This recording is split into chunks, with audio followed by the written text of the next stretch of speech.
Hey, 3me, Dara here. Now guys, as always, don't forget to smash that like button. You gotta hit that subscribe button also. And don't forget to ring that bell. Imagine if I opened videos like this. Fucking hell. Hello and welcome back. Now in today's video, we're gonna be talking about something that's quite close to my heart. My ribs. But no, seriously, today's video, we're gonna be talking about balding.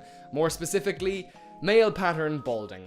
Now, I know there's worse things in the world than balding. There's war, there's poverty, there's that thing that airline websites does when you go back on after a while and they've upped all the prices of the flights. Fucking bastards. However, the reason I'm talking about this today is because it's something that's very real to me. Now, before I go ranting on about my experience, I feel the smartest thing to do would be to start off the video on somewhat of an educational field.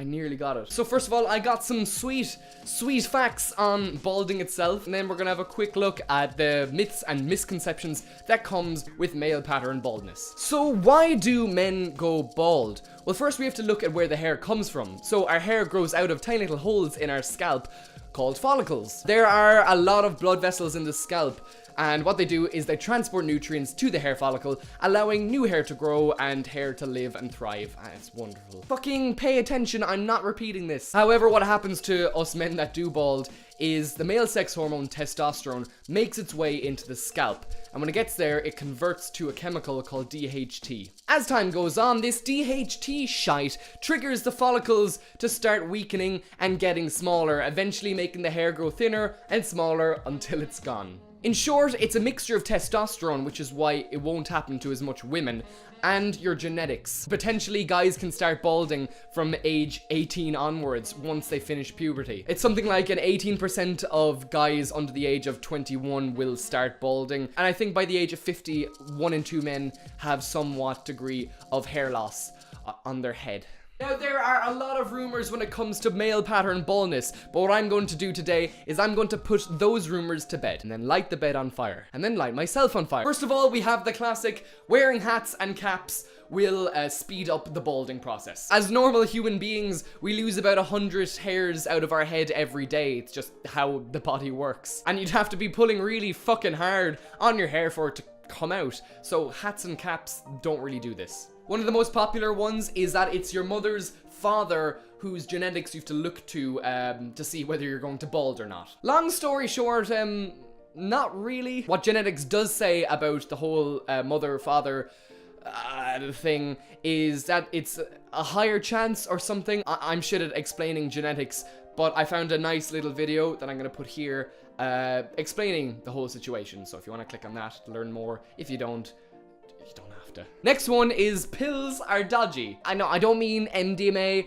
or ecstasy, yeah, fucking scut. But there are a lot of pills and creams out in the market marketing themselves to guys who have thinning hair. If you do a little bit of research, you'll find out there's a lot of fucking results coming from various different people. For some people, it works great and loads of their hair grows back for as long as they're taking the medication, and as soon as they go off it, it's gone again. Other people, I've read their stories that it did nothing for them and they wasted their time on paying for this medication. There are, of course, a couple of horror stories around it. One of the most scary and popular ones I found with these medications is impotence.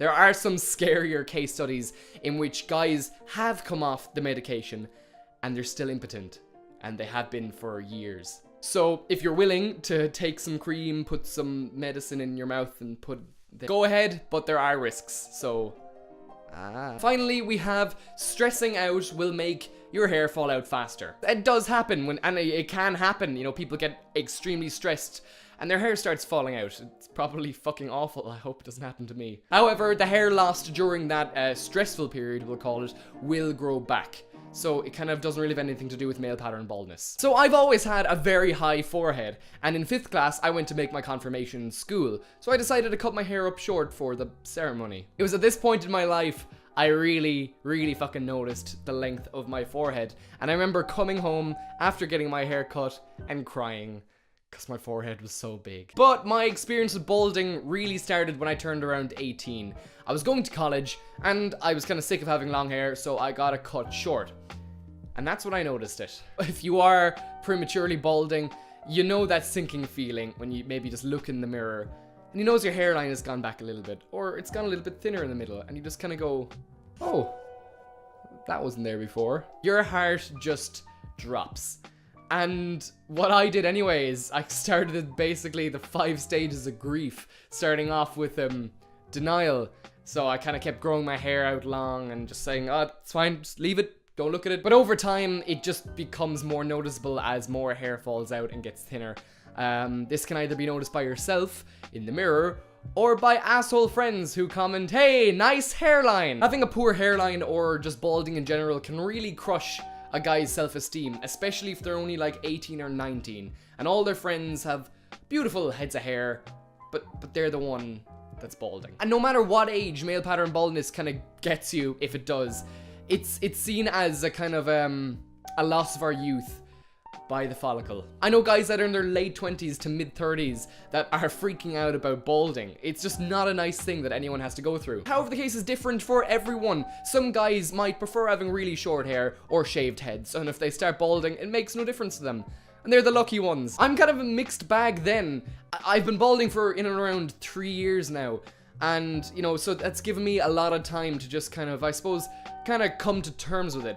I'm not okay with it, but I'm just aware it's happening. I've always had a fringe or long hair, so I can mask it up as best I can, but as the years go on, it just gets harder. I try just keep my hair down and look as least balding as possible. That's actually okay. But sometimes I just want to go out in public and wear my hair back like this.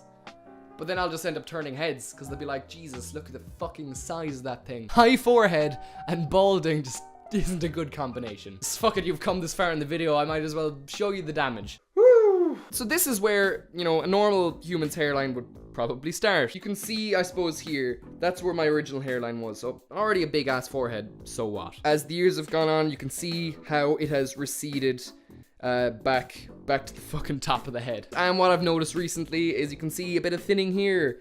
In the one good bit of hair left, the fringe, it's starting to thin. It's starting to fall out. Oh, fucking got a good laugh out of that, Jay. I do have a big old distant goal that I'll get a hair transplant when I'm making a lot of money in a couple of years, hopefully. Simply because I like having hair. It's nice, it's fun, it's part of my identity.